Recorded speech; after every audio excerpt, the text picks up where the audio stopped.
Hello guys, welcome to Arya's diaries. അപ്പോൾ പുതിയൊരു എന്താ പറയുക, കുറച്ച് അധികം ലേറ്റ് ആയിട്ടുള്ള ഒരു വീഡിയോയിലേക്ക് എല്ലാവർക്കും സ്വാഗതം. അപ്പോൾ ഞാൻ ഇന്ന് എന്ത് വീഡിയോ ആയിട്ടാണ് വന്നതെന്ന് വെച്ചാൽ, എനിക്കിപ്പോൾ കുറേ ഇപ്പോൾ അഡ്മിഷൻ കാര്യങ്ങളൊക്കെ നമ്മളെ യൂണിവേഴ്സിറ്റിയിൽ നടന്നുകൊണ്ടിരിക്കുകയാണ്. ഞങ്ങൾക്ക് അതേപോലെ തന്നെ റീസെറ്റ് എക്സാംസ് നടന്നുകൊണ്ടിരിക്കുന്നുണ്ട്. സോ അതിൻ്റെ ഇടയിൽ കൂടി ഇങ്ങനെ കുറേ മെസ്സേജ് വരുന്നുണ്ട്. മീൻസ് ഇവിടെ അഡ്മിഷൻ എടുക്കാൻ പോകുന്നതായിട്ട് ഇപ്പോഴും അഡ്മിഷൻ എടുക്കാത്ത കുട്ടികൾ വരെ മെസ്സേജ് അയക്കുന്നുണ്ട്. എന്താ വെച്ചാൽ ഇവിടുത്തെ കുറേ കാര്യങ്ങളെപ്പറ്റി അന്വേഷിച്ച് തന്നെയാണ് മെസ്സേജ് വരുന്നത്. അപ്പം ഇങ്ങനെ എല്ലാവർക്കും ഇങ്ങനെ സിംഗിളായിട്ട് ഇങ്ങനെ മെസ്സേജ് അയക്കുന്നതിനേക്കാൾ നല്ലതൊരു വീഡിയോ ചെയ്യുന്നതാണെന്ന് എന്തുകൊണ്ട് തോന്നി. സോ അങ്ങനത്തെ ഒരു വീഡിയോ ആണിത്. ഓക്കെ, ഞാൻ ഇപ്പോൾ ഇവിടെ ഒരു ബുക്കിൽ ഫുള്ള് ലിസ്റ്റ് കാര്യങ്ങളൊക്കെ ആയിട്ട് എനിക്ക് വന്ന കമൻസിൻ്റെ റിപ്ലൈസ് ഒക്കെ ആയിട്ട് അങ്ങനെ ഒരു വീഡിയോ ചെയ്യാമെന്നാണ് വിചാരിക്കുന്നത്. ഈ വീഡിയോന് എത്രത്തോളം വലിപ്പം ഉണ്ടാവുന്നൊന്നും അറിയൂല. അപ്പം എന്തായാലും നമുക്ക് വീഡിയോയിലേക്ക് പോകാം. ഓക്കെ, അപ്പൊ കൂടുതൽ പേര് ചോദിക്കുന്ന ഒരു കാര്യം എന്താ വെച്ചാല്, ആര്യ ചേച്ചിക്ക് ഇംഗ്ലീഷിൽ വീഡിയോ ചെയ്തുകൂടെ, അല്ലെങ്കിൽ സബ് ടൈറ്റിൽസ് ഇട്ടുകൂടെ? ഞാൻ എന്താ പറയാ, ഒന്നാമത് ഈ ബളബള വർത്താനത്തിന് ഇംഗ്ലീഷ് തീരെ സെറ്റ് ആവില്ല. പിന്നെ ഒരു കാര്യം എന്താ വെച്ചാൽ സബ് ടൈറ്റിൽസ് അത് ഇങ്ങനെ ട്രാൻസ്ലേറ്റ് ചെയ്ത് ഇങ്ങനെ ഇടുന്നത് കുറച്ച് മെനക്കെട്ട പരിപാടി. അതിനുള്ള സമയം നമുക്ക് വിടല്ല. ഒന്നാമത് ഇപ്പൊ എന്താ പറയുക, ഒരു ജൂണിനൊക്കെ തൊട്ട് നമുക്ക് എക്സാംസ് സ്റ്റാർട്ട് ആയതാ. ഇത് ഫൈനൽ എക്സാംസ്. ഞാൻ ഇപ്പൊ സെക്കൻഡ് ഇയർ ആണ്. അപ്പൊ ഫൈനൽ എക്സാംസ്. സോ ആ ഒരു ടൈമിൽ എന്താ പറയുക, എക്സാമിനുള്ളിൽ കൂടി എങ്ങനെയെങ്കിലും ഒരു വീഡിയോ അപ്ലോഡ് ചെയ്യാനല്ലോ വിചാരിച്ചിടുന്നതാണ്. അതിൻ്റെ ഉള്ളിൽ കൂടി എന്താ പറയുക, പെട്ടെന്ന് എന്തെങ്കിലും ബാക്കി എല്ലാ വീഡിയോയും കൂടി അടുപ്പിച്ചിട്ട് അങ്ങനെ ചെയ്യുമ്പോൾ ഈ വീഡിയോ ഇംഗ്ലീഷിലേക്ക് അകാക്ക് ഭയങ്കര ഇടങ്ങാറാണ്. അപ്പൊ അതങ്ങനെ അങ്ങ് പറഞ്ഞതാണ്. ഓക്കെ, അപ്പൊ ഇവിടെ പിന്നെ വന്നൊരു കമന്റ് എന്താ വെച്ചാൽ, ഈജിപ്ത് എന്ന് പറയുന്നത് തീരെ ഡെവലപ്ഡ് അല്ലാത്ത ഒരു കൺട്രി ആണല്ലോ. അപ്പൊ അവിടെ എങ്ങനെയാണ് പഠിക്കാനും നോക്കാം, അവിടെ പഠിക്കാൻ പറ്റുമോ, നിങ്ങൾക്ക് അവിടെ എന്ത് സേഫ്റ്റി ആണുള്ളത് നോക്കാം. ഈജിപ്ത് കണ്ടത്ര വലിയ ഡെവലപ്മെന്റ് ഒന്നും വന്നില്ലെങ്കിലും അത്യാവശ്യം കുഴപ്പമില്ലാത്തൊരു കൺട്രിയാണ്. നമ്മൾ ഈ യൂണിവേഴ്സിറ്റിന്റെ നിയർ ബൈ പ്ലേസസ് എന്താ പറയുക, ഒരു സ്ട്രീറ്റ് ഏരിയ, ഒരു ഹിസ്റ്റോറിക്കൽ പ്ലേസ് ആയതുകൊണ്ട് തന്നെ ഇവിടുത്തെ ആ ഒരു ഏരിയ ഒക്കെ അങ്ങനെയാണ്. പിന്നെ ബാക്കി കാര്യം എന്താ, പിന്നെ ഇവിടുന്ന് കുറച്ചങ്ങോട്ട് ഡിസ്റ്റൻസിലേക്ക് പോവാണ്, അത്യാവശ്യം കുഴപ്പമില്ലാത്ത സ്ഥലങ്ങളൊക്കെ ആണ്, കുഴപ്പമില്ലാത്തൊരു വൃത്തി കാര്യങ്ങളൊക്കെ ഉണ്ട്. പക്ഷെ സ്ട്രീറ്റിലൊന്നും ഓവർ വൃത്തി പ്രതീക്ഷിക്കരുത്, അത്രയൊക്കെ തന്നെ. പിന്നെ എന്താ പറയാ, ക്ലൈമറ്റ് ആണെങ്കിൽ തന്നെ എന്താ പറയാ, ഇപ്പൊ നമുക്ക് ചൂടാണ്. ലൈക്ക് ഒരു എന്താ പറയുക, മാർച്ച് ഏപ്രിൽ മെയ് ലാസ്റ്റ് തൊട്ടൊക്കെ നമുക്ക് അത്യാവശ്യം ചൂടാണ്. ജൂൺ ജൂലൈ ഈ ഓഗസ്റ്റിലൊക്കെ അത്യാവശ്യം നല്ല ചൂടാണ്. ഇപ്പൊ അത്യാവശ്യം നല്ല ചൂടുണ്ട്. ഇപ്പൊ ചൂട് കുറയുന്നുണ്ട്. September last October first week ഒക്കെ ആകുമ്പോഴേക്ക് ചൂട് കുറയും. ഇപ്പൊ സമ്മർ സീസൺ ആണ്. സമ്മർ അത്യാവശ്യം നല്ല ചൂടുണ്ട് അല്ലേ പറയാല്. ഓക്കെ, പിന്നെ ഇവിടുത്തെ സറൗണ്ടിങ്സിനെ പറ്റി ചോദിച്ചത്, നമ്മളെ യൂണിവേഴ്സിറ്റി നിൽക്കുന്നത്, അതായത് കൈറോ യൂണിവേഴ്സിറ്റി നിൽക്കുന്നത് കൈറോ എയർപോർട്ടിൽ നിന്ന് അത്യാവശ്യം ഒരു 30 to 45 മിനിറ്റ്സ് ബൈ ഊബർ ഡിസ്റ്റൻസിലാണുള്ളത്. നമുക്ക് ഇവിടുന്ന് ഊബർ വിളിച്ച് അങ്ങനെയൊക്കെ പോകാവുന്നതാണ്. അപ്പൊ ആ ഒരു ഡിസ്റ്റൻസിലാണ് നമ്മുടെ യൂണിവേഴ്സിറ്റി നിൽക്കുന്നത്. ഒട്ടുമിക്ക ഇന്ത്യൻ സ്റ്റുഡൻസും എന്താ പറയാ, മലയാളീസ് ആണെങ്കിൽ തന്നെ യൂണിവേഴ്സിറ്റിന്റെ അടുത്ത് ഒരു 10 to 15 മിനിറ്റ് വാക്കബിൾ ഡിസ്റ്റൻസിലുള്ള സ്ഥലത്താണ് അപ്പാർട്ട്മെന്റ് എടുക്കുന്നതും സ്റ്റേ ചെയ്യുന്നതൊക്കെ. പിന്നെ കുറച്ചുകൂടി ഡിസ്റ്റൻസിലേക്ക് മെട്രോ അല്ലെങ്കിൽ ബസ്, അറബിയ വെച്ച അവിടുത്തെ ഒരു വാനാണ്.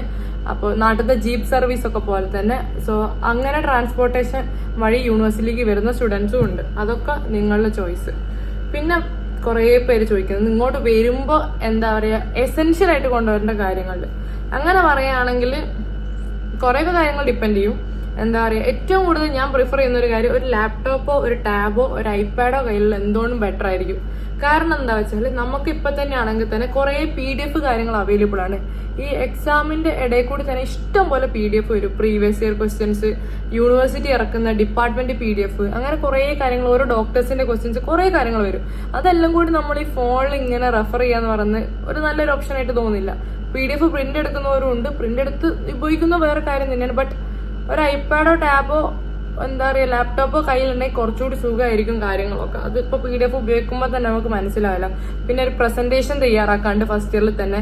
സോ അതിനൊക്കെ ഒരു ലാപ്ടോപ്പ് കയ്യിലുണ്ടെങ്കിൽ എന്തുകൊണ്ട് യൂസ്ഫുൾ ആയിരിക്കും. കാരണം നമുക്ക് എന്താ പറയുക, ഒരു വർക്ക് പോലെ ഒരു പ്രസന്റേഷൻ കിട്ടും, അത്ര തന്നെ. പിന്നെ ഈ ഐറ്റംസ് ഇല്ലേ നാട്ടിൽ നിന്ന് കൊണ്ടുവരുന്നത്, ഇന്ത്യൻ ഐറ്റംസ് ഇല്ലേ, ഇപ്പം അച്ചാർ ഇവിടെ കിട്ടും. ഈജിപ്തിലെ സംഭവം പിക്കിള് പറയുന്നുണ്ട്. ബട്ട് ഇവരെ പിക്കിൾ എങ്ങനെയാ വെച്ചാൽ, ഈ വെജിറ്റബിൾസ് ഒക്കെ കൂടി ഉപ്പിലിട്ടിട്ട് അങ്ങനെ ജസ്റ്റ് എടുക്കുന്നതാണ് പിക്കിള്. നമ്മുടെ നാട്ടിലത്തെ ഒരു അച്ചാറ് പറഞ്ഞൊരു സാധനം ഇവിടെ കിട്ടൂല. ഇനി ഇന്ത്യൻ സ്റ്റോർ ഉണ്ട്, ഇവിടെ സിത്താര പറയുന്ന ഒരു ഇന്ത്യൻ സ്റ്റോർ ഉണ്ട്. അപ്പൊ അവിടെ എങ്ങനെയാ വെച്ചാൽ അത്യാവശ്യം നല്ല റേറ്റ് ഉണ്ട്. ബട്ട് നാട്ടിലത്തെ ഒരു അച്ചാറ് ടേസ്റ്റ് ഇല്ല. നിങ്ങൾ ഒന്നിക്ക് നാട്ടിൽ നിന്ന് ഇട്ട് കൊണ്ടുവരും, അല്ലെങ്കിൽ നാട്ടിൽ നിന്ന് മേടിച്ച് കൊണ്ടുവരുന്നത് എന്തുകൊണ്ട് നല്ലൊരു ഓപ്ഷനാണ്. പിന്നെ ഇവിടുത്തെ ലുലു ഹൈപ്പർ മാർക്കറ്റിലൊന്നും ഈ പറഞ്ഞ അച്ചാറ് പറഞ്ഞ സാധനം കിട്ടൂല. ഞാനും ഫസ്റ്റ് ഇയർ വന്നപ്പോൾ കുറെ അലഞ്ഞതാ. ഓക്കെ, പിന്നെ ഈ മസാല പൗഡേഴ്സ് ഒക്കെ അല്ലേ, മറ്റേ ഗരം മസാല, ചിക്കൻ മസാല, ഫിഷ് മസാല, സാമ്പാർ മസാല, അങ്ങനത്തെ കാര്യങ്ങളൊക്കെ കൊണ്ടുവരുന്നത് എന്തുകൊണ്ട് ബെറ്റർ ആയിരിക്കും. ഈ പപ്പടം, കടുക്, ഉലുവ, ജീരകം അതും ഇവിടെ കിട്ടൂല.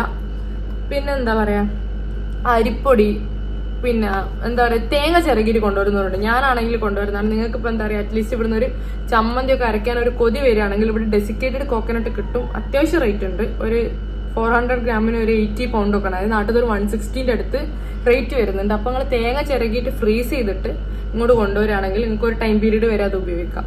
പിന്നെ എന്താ പറയാ നിങ്ങൾ യൂസ് ചെയ്യുന്ന ഓയിൽ അതിപ്പോ കോക്കനട്ട് ഓയിൽ ആണെങ്കിൽ ഇവിടെ കിട്ടൂല. അപ്പോൾ അങ്ങനത്തെ എന്തെങ്കിലുമൊക്കെ വേണേൽ കൊണ്ടുവരാം.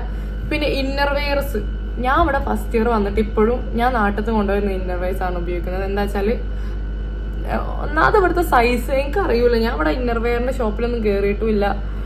നിങ്ങൾക്കത് നല്ലത് ഇവിടെ കിട്ടുമെന്ന് അറിയില്ല. നല്ല ബ്രാൻഡിന്റെ ഒക്കെ അത്യാവശ്യം റേറ്റ് ഇവിടെ പൊട്ടും. ഈജിപ്തിലാണ് റേറ്റ് വരിക. എന്തുകൊണ്ട് നാട്ടിൽ നിന്ന് കൊണ്ടുവരുന്നതാണ് കുറച്ചുകൂടി ബെറ്റർ. കുറച്ചധികം കൈ കരുത്.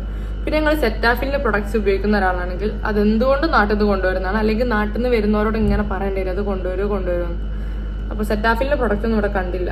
പിന്നെന്താണ് ജാക്കറ്റ് നമുക്ക് ഈ ജാക്കറ്റും ബ്ലാങ്കറ്റും ഇത് നമുക്ക് ഇവിടെ അത്യാവശ്യമുള്ള ഒരു കാര്യം തന്നെയാണ്. ബട്ട് നമുക്ക് നാട്ടിൽ നിന്ന് ആകെ വരുമ്പോൾ ഇപ്പൊ നാട്ടിൽ നിന്ന് വരുന്നവരാണെങ്കിൽ ഗൾഫ് ഫെയർ എടുക്കുമ്പോൾ എക്സ്ട്രാ 23 കിട്ടുന്നുണ്ട്. എന്നാൽ അത് നമുക്ക് കൂടുതൽ എസെൻഷ്യൽ ആയിട്ടുള്ള കാര്യങ്ങൾ എടുക്കാൻ വേണ്ടി നോക്കും. ഡ്രസ്സ് അങ്ങനത്തെ അല്ലെങ്കിൽ ബ്ലാങ്കറ്റ് ജാക്കറ്റ് അതൊക്കെ മേടിച്ചിട്ട് ആ ഒരു സ്പേസ് ഇല്ലാണ്ടാക്കരുത്. അതേപോലെ ചവറ് കണക്കിന് പാഡൊക്കെ കൊണ്ടുവരുന്നവരുണ്ട്. പാഡ് നമുക്ക് ഇവിടുന്ന് മേടിക്കാം. ഓൾവേസ് പറഞ്ഞൊരു ബ്രാൻഡിന്റെ പാഡ് ഇവിടെ അവൈലബിൾ ആണ്. വിസ്പർ, സ്റ്റേഫ്രി അങ്ങനത്തെ ഒന്നും ഇവിടെ കിട്ടൂലെങ്കിലും ഈ ഒരു ബ്രാൻഡ് ഇവിടെ അവൈലബിൾ ആണ്. ഈ ബ്ലാങ്കറ്റ് ഒക്കെ 3 kg 4 kg ഒക്കെ ബ്ലാങ്കറ്റ് മടക്കിയിട്ട് സ്പേസും പോവും വെയിറ്റും പോവും. എന്തുകൊണ്ടും ബ്ലാങ്കറ്റ് ഒക്കെ ഇവിടെ നിന്ന് മേടിക്കുന്നതാണ് നല്ലത്. പിന്നെ ജാക്കറ്റ് ആണെങ്കിൽ തന്നെ നാട്ടിൽ അത്യാവശ്യം റേറ്റ് വരുന്നുണ്ട്. നമ്മളെ വിന്റർ സീസൺ നാട്ടിലധികം ഇല്ലല്ലോ. അപ്പോൾ ആ ഒരു എന്താ പറയുക ജാക്കറ്റ് ഒക്കെ ഇങ്ങോട്ട് കൊണ്ട് ഇവിടുന്ന് മേടിക്കുന്നതാണ് എന്തുകൊണ്ടും നല്ലത്. പിന്നെ ഇന്ത്യൻ വെയർ അത്യാവശ്യം പ്രോഗ്രാം ഇപ്പോഴും നടക്കലുണ്ട്. ഇപ്പോൾ റമദാൻ മാസമാണ് ഇഫ്താർ പരിപാടിയൊക്കെ നടക്കലുണ്ട്. പിന്നെ ഓണപ്പരിപാടി ഉണ്ടാവലുണ്ട്, ദസറ ഉണ്ടാവലുണ്ട്. പിന്നെ നമ്മൾ ഇന്റർനാഷണൽ ഡേ ഫസ്റ്റ് ഇയർ വന്നപ്പോൾ തന്നെ ഈ വർഷം പലസ്റ്റീന്റെ വാറ് കാര്യങ്ങളൊക്കെ ആയിട്ട് ഇന്റർനാഷണൽ ഡേ ഇല്ലായിരുന്നു. സോ ഇന്റർനാഷണൽ ഡേ അങ്ങനത്തെ ഒരു ഡേക്കൊക്കെ കുറച്ച് ഇന്ത്യൻ വെയേഴ്സ് ഇവിടെ കൊണ്ടുവരുന്നത് എന്തോരം നല്ലതായിരിക്കും. ലൈക്ക് സാരി അങ്ങനത്തെ കാര്യങ്ങൾ. സാരിക്കൊക്കെ ബ്ലൗസ് കൊണ്ടുവരാണെങ്കിൽ കറക്റ്റ് സ്റ്റിച്ച് ചെയ്ത് കൊണ്ടുപോകണം. എന്താ വെച്ചാൽ ഇവിടുത്തെ ആൾക്കാർക്ക് ഈ സാധനം എങ്ങനെ ഷേപ്പ് ചെയ്യേണ്ടത് പോലും ഒരു ഐഡിയ ഇല്ല. അപ്പൊ അത്രയും കാര്യങ്ങളൊക്കെയാണ് ഇവിടുത്തെ എസെൻഷ്യൽ തിങ്സ് കൊണ്ടുവരേണ്ടത്. പിന്നെ ബ്രൂ കോഫി ഇവിടെ കിട്ടൂല കേട്ടോ. ഞാൻ ബ്രൂ കോഫി ഫാനാണ്. അതുകൊണ്ട് ബ്രൂ കോഫി വേണ്ടവർ അത് കൊണ്ടുവരിക. ഇവിടെ നെസ്കഫെ അങ്ങനത്തെ എന്തൊക്കെ ചായപ്പൊടി എന്തൊക്കെ കിട്ടും. ഓക്കെ. പിന്നെ റെഡ് ലേബലൊക്കെ വേണ്ടവരൊക്കെ കൊണ്ടുവരും കേട്ടോ. പിന്നെ ഞാൻ പറയാൻ വന്നത് ബുക്സിന്റെ കാര്യം എന്താ വെച്ചാൽ എനിക്ക് കുറെ കമന്റ്സ് വരുന്നു നമ്മൾ എന്തെങ്കിലും ബുക്സ് കൊണ്ടുവരണം. നാട്ടിലത്തെ MBBSന്റെ കുട്ടികൾ അങ്ങനെ പല ബുക്കും പഠിക്കുന്നുണ്ടാവും. പിന്നെ BD ചൗര്യ, മെഡിക്കൽ ഡിക്ഷണറി ഇതൊന്നും ആവശ്യമില്ല. ഇനി അത്രയും റെഫർ ചെയ്ത് പഠിക്കണം എന്നുള്ളവരാണെങ്കിൽ അത് കൊണ്ടുവരണ്ടെന്നൊന്നും പറയുന്നില്ല. ബട്ട് ഇവിടെ അതിപ്പോ ഒരു എസെൻഷ്യൽ ആയിട്ടുള്ള ഒരു കാര്യമില്ല. എന്താ വെച്ചാൽ നമ്മളെ യൂണിവേഴ്സിറ്റി ബുക്ക് എല്ലാത്തിനും ഇനഫാണ്. അപ്പൊ അതിന്റെ അപ്പുറത്തേക്ക് BD ചൗര്യൊക്കെ വായിച്ച് പഠിക്കുന്നു ഞാൻ ഇവിടെ ആരെയും അങ്ങനെ കണ്ടില്ല. അപ്പൊ നിങ്ങൾക്ക് അത്യാവശ്യമാണെങ്കിൽ നിങ്ങൾക്ക് അത് കൊണ്ടുവരാം. അപ്പൊ നെക്സ്റ്റ് സെറ്റ് ഓഫ് ക്വസ്റ്റ്യൻസ് പറയുന്നത് ഇവിടുത്തെ അപ്പാർട്ട്മെന്റ്സ് കാര്യങ്ങളൊക്കെ കുറിച്ചാണ്. അപ്പാർട്ട്മെന്റ് ഇപ്പൊ അത്യാവശ്യം നല്ല റെന്റ് ഉണ്ട്. പിന്നെ എന്താ പറയാ അതൊക്കെ നിങ്ങൾ വരുന്ന ഏജൻസി കാര്യങ്ങളൊക്കെ സെറ്റ് ആക്കി തരും. പിന്നെ നിങ്ങൾക്ക് ഇയർ ബൈ എന്താ പറയാ അപ്പാർട്ട്മെന്റ് മാറാം. കോൺട്രാക്ട് പ്രകാരമാണ് ഇവിടുത്തെ അപ്പാർട്ട്മെന്റ് കാര്യങ്ങളൊക്കെ. യൂണിവേഴ്സിറ്റിക്ക് അടുത്തുള്ള അപ്പാർട്ട്മെന്റ് ഒക്കെ അത്യാവശ്യം നല്ല റെന്റ് പ്രതീക്ഷിച്ചോളൂ. യൂണിവേഴ്സിറ്റി കുറച്ച് ഡിസ്റ്റൻസ് ആയി നിൽക്കുമ്പോൾ അത്യാവശ്യം റെന്റ് കുറഞ്ഞു കിട്ടും. ഞാനിപ്പോൾ നിൽക്കുന്നത് 2500 ആണ്. അതായത് ഏകദേശം നാട്ടിൽ ഒരു 5000 അടുത്ത് വരും. ഞാൻ ഈ അപ്പാർട്ട്മെന്റ് മാറാനുള്ള പ്ലാൻ ഉണ്ട്. ഇനിയിപ്പോൾ റെന്റിന്റെ കാര്യം എന്താണെന്നൊന്നും അറിയില്ല. ഓക്കെ. പിന്നെ അവിടെ മഴയുണ്ടോ? മഴ ഇവിടെ ഉണ്ടായിരുന്നു. പക്ഷെ വർഷത്തിൽ ഒരു ദിവസമൊക്കെ പെയ്തില്ല. നാട്ടിലത്തെ വലിയ മഴയോടൊന്നും പ്രതീക്ഷിക്കരുത്. ഈ അടുത്ത് ഇവിടെ 2-3 ദിവസം മുന്നേ എയർപോർട്ടിന്റെ അടുത്ത് ചെറുതായിട്ട് മഴ പെയ്തിക്കുന്നൊക്കെ കേട്ടിക്ക്. നമ്മളവിടെ മഴ പെയ്തിട്ട് ഏതാണ്ട് എന്തായാലും ഒരു 9-10 മാസത്തിന് മേലെ. അപ്പൊ മഴ ഉണ്ടോന്നൊന്നും ചോദിച്ച് പേരരുത്.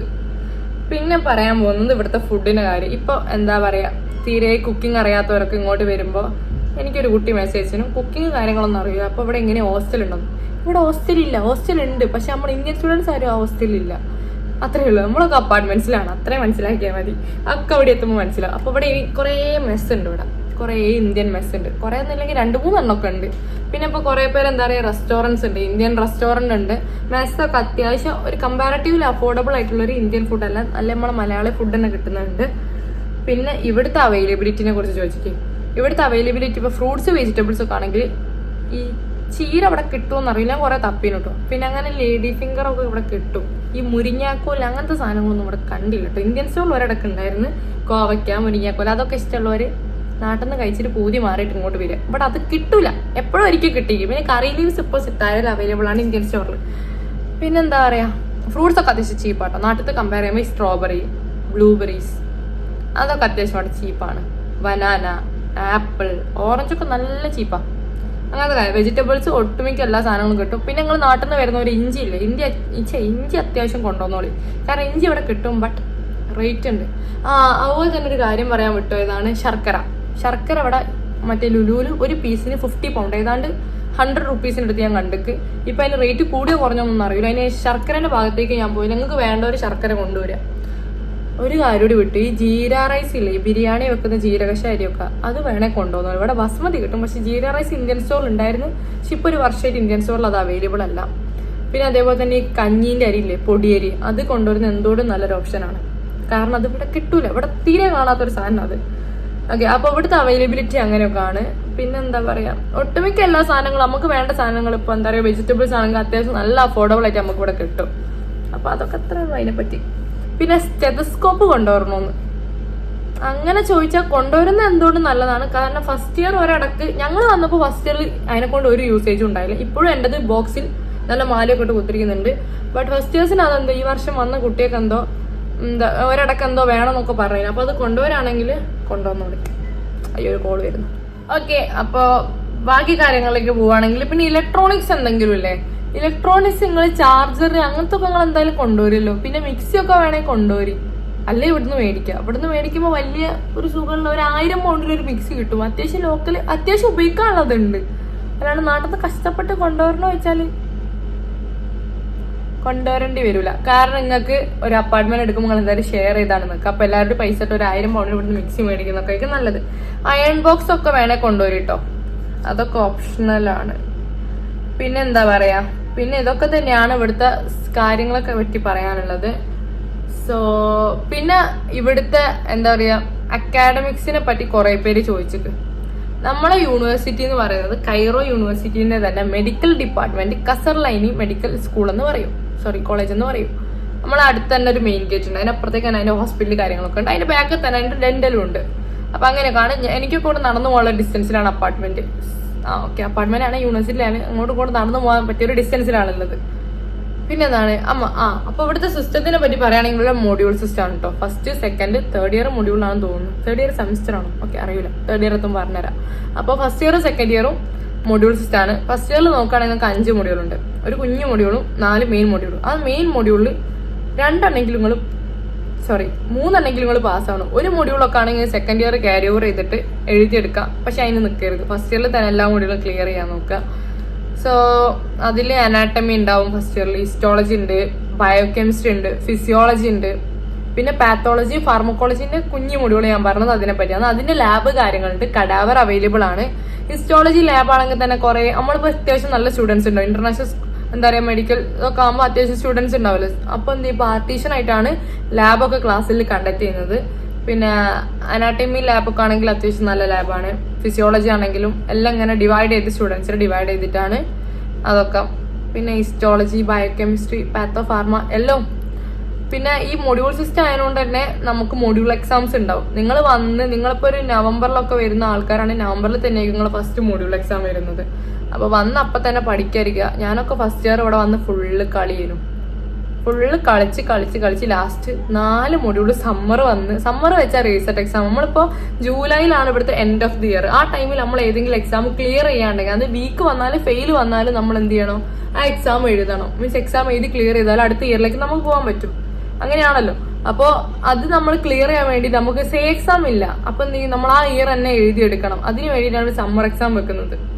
സോ സമ്മർ എക്സാം ആണ് ഇപ്പോൾ ഇവിടെ നടന്നുകൊണ്ടിരിക്കുന്നത്. 1-ാം തീയതി സെപ്റ്റംബർ 1-ാം തീയതി ഫസ്റ്റ് ഇയേഴ്സിനും 29-ന് ഞങ്ങൾക്ക് സ്റ്റാർട്ട് ചെയ്ത് കഴിഞ്ഞു. കുറെ പേര് നാട്ടിലുണ്ട്, കുറെ പേര് ഇവിടെ എക്സാം എഴുതി നോക്കണ്ട്. ഞാൻ ഈ വർഷം നാട്ടിൽ പോയില്ല. ഓക്കെ, അപ്പൊ അങ്ങനെയൊക്കെയാണ്. അപ്പൊ ഇവിടെ ഇരുന്ന് പഠിച്ചോളാം. That's all. പിന്നെ കുറെ കുട്ടികൾ ഇൻസ്റ്റഗ്രാമിൽ പേഴ്സണൽ ആയിട്ട് വന്ന് അയക്കുന്നതാണ്. ചോദിക്കുന്നതിനൊന്നും തോന്നല്. എന്റെ എക്സ്പീരിയൻസ് എന്താണ് ഇവിടുത്തെ നോക്കാം. എന്റെ എക്സ്പീരിയൻസ് ഓപ്പൺ ആയിട്ട് പറയുകയാണെങ്കിൽ, ഞാൻ ഇവിടെ ഫസ്റ്റ് ഇയർ വന്നപ്പോൾ ഞാൻ ഫുള്ള് കരഞ്ഞു കുത്തിരുന്നു അവിടെ.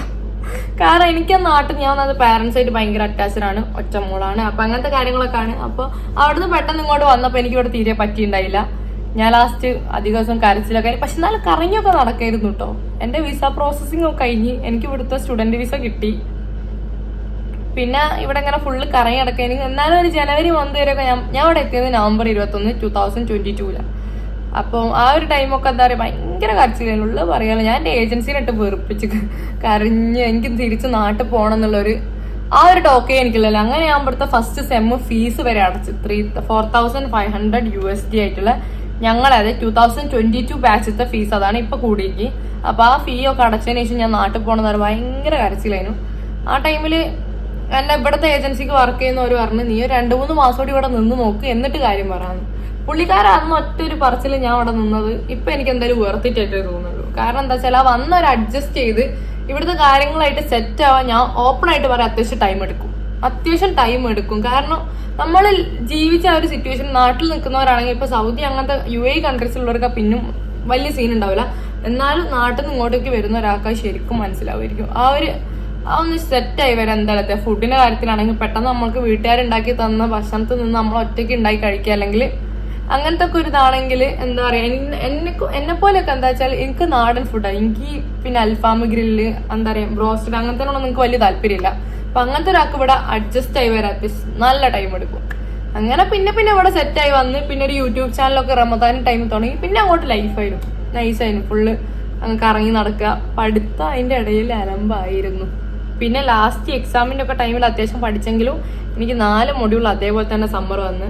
പിന്നെ ഫസ്റ്റ് ഇയർ ഒരു 20 days എനിക്ക് നാട്ടിൽ നിൽക്കാൻ പറ്റില്ല. വേഗം തന്നെ തിരിച്ചിങ്ങോട്ടേക്ക് വരേണ്ടി വന്ന്. പെട്ടെന്ന് പാസ്സാവുകയാണെങ്കിൽ നിങ്ങൾക്ക് നാട്ടിൽ 2 മാസമൊക്കെ നിൽക്കാം, ഇല്ലെങ്കിൽ നിങ്ങൾക്ക് 1 മാസമൊക്കെ നിൽക്കാൻ പറ്റും. 1 മാസം അല്ലെങ്കിൽ ഒരു 20-25 days ഒക്കെ നാട്ടിൽ നിൽക്കാൻ പറ്റും. ആർക്കും നിങ്ങളെ എക്സാമിന്റെ ഷെഡ്യൂൾ അനുസരിച്ചിരിക്കും. സോ ആ ഒരു ടൈമിൽ ഞാൻ അത്യാവശ്യം ഇടങ്ങേറായിരുന്നു. പിന്നെ അവിടെ വന്ന് ഇരുന്ന് പഠിച്ച് കരഞ്ഞ് ഇങ്ങനെ 4 മൊഡ്യൂൾ എഴുതിയെടുത്ത് ഇപ്പൊ സെക്കൻഡ് ഇയർ ആയി. സെക്കൻഡ് ഇയർ അത്യാവശ്യം സ്മൂത്ത് ആയിട്ട് തന്നെ സ്മൂത്ത് ആയിട്ട് പോയി വെച്ചാൽ പെട്ടെന്ന് അങ്ങോട്ട് പോയതിനോട്ടൊരു എക്സ്പീരിയൻസ് ആയിരുന്നു. പെട്ടെന്ന് അങ്ങോട്ട് പോയി. കുറെ ആ ഒരു പ്രശ്നം വാറൊന്നും നമ്മൾ ഈജിപ്തിന് ഒരു തരത്തിൽ എഫക്ട് ചെയ്തില്ല. നമ്മുടെ യൂണിവേഴ്സിറ്റിന്ന് എന്താ പറയുക ബ്ലഡ് ഡൊണേഷൻ നടത്തിയിരുന്നു. പിന്നെ ഇന്റർനാഷണൽ ഡേ ഒഴിവാക്കി. കാരണം നമ്മുടെ യൂണിവേഴ്സിറ്റി തന്നെയുള്ള കുറച്ച് സ്റ്റുഡൻസ് പലസ്തീൻ വാറിൽ മരണപ്പെട്ടതിനോണ്ട് തന്നെ അങ്ങനത്തെ പ്രോഗ്രാംസ് ഒന്നും ഉണ്ടായില്ല. ഫുൾ പക്ക അക്കാഡമിക്സ് മാത്രമാണ് ഈ ഒരു വർഷം. സെക്കൻഡ് ഇയർ അത്യാവശ്യം ഹെവി ആയിട്ടുള്ള ഒരു ഇയർ ആണ്. അപ്പൊ അത്യാവശ്യം നല്ലോണം തന്നെ പഠിക്കാണ്ട് അങ്ങനെ സെക്കൻഡ് ഇയറും കഴിഞ്ഞ്. സെക്കൻഡ് ഇയർ കഴിഞ്ഞപ്പോൾ 2 പേപ്പറോട് എഴുതിയെടുത്ത് കഴിഞ്ഞാൽ നമ്മള് തേർഡ് ഇയർ എത്തുമെന്ന് വിചാരിക്കുന്നു. അപ്പൊ അത്രക്കാണ് ഇവിടുത്തെ കാര്യങ്ങൾ. പിന്നെ ഇനി എന്തെങ്കിലും അറിയാനുണ്ടെങ്കിൽ ഇനി മലയാളം മനസ്സിലാവാത്തവര് ഇൻസ്റ്റഗ്രാമിൽ മെസ്സേജ് പേഴ്സണൽ റിപ്ലൈ തരാം.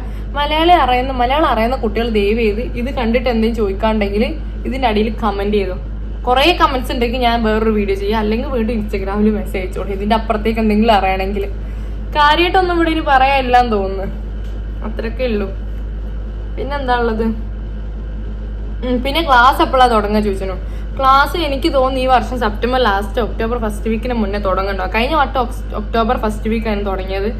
ഈ വർഷം അപ്പം എന്തായാലും സെപ്റ്റംബർ ലാസ്റ്റിലേക്കൊക്കെ എത്തുണ്ടാവും. വന്നപ്പോൾ തന്നെ വിസ പ്രോസസ്സിംഗ് ഒക്കെ കഴിഞ്ഞിട്ട് വേഗം പഠിക്കാൻ തന്നെ ഇരുന്നോളൂ. കാരണം നിങ്ങളെ മൊഡ്യൂൾ മാർക്കാണ് നിങ്ങളെ ഫൈനൽ മാർക്കിനെ ഡിറ്റർമൈൻ ചെയ്യുന്ന ഏറ്റവും വലിയൊരു കാര്യം. മൊഡ്യൂൾ മാർക്ക് ഇല്ലെങ്കിൽ ഫൈനൽ നല്ലോണം വെള്ളം കുടിക്കും. അപ്പൊ അത്രയേ ഉള്ളൂ. ഇനി എന്തെങ്കിലും കാര്യങ്ങൾ അറിയാണ്ടെങ്കിൽ കമന്റ് ബിലോ അല്ലെങ്കിൽ ഇൻസ്റ്റാഗ്രാമിൽ തന്നെ ചോദിച്ചോളൂ. ഇൻസ്റ്റാഗ്രാം ID ഫെറിസ് എന്റെ ഡിസ്ക്രിപ്ഷനിലുണ്ട്. പിന്നെ വീഡിയോ കാണുന്നവരൊന്ന് സബ്സ്ക്രൈബ് ചെയ്തിട്ട് പോവാം. ഓക്കെ, അപ്പൊ അത്രയേ ഉള്ളൂ. അടുത്ത വീഡിയോ ആയിട്ട് കാണുന്നവരെ ബോയ്.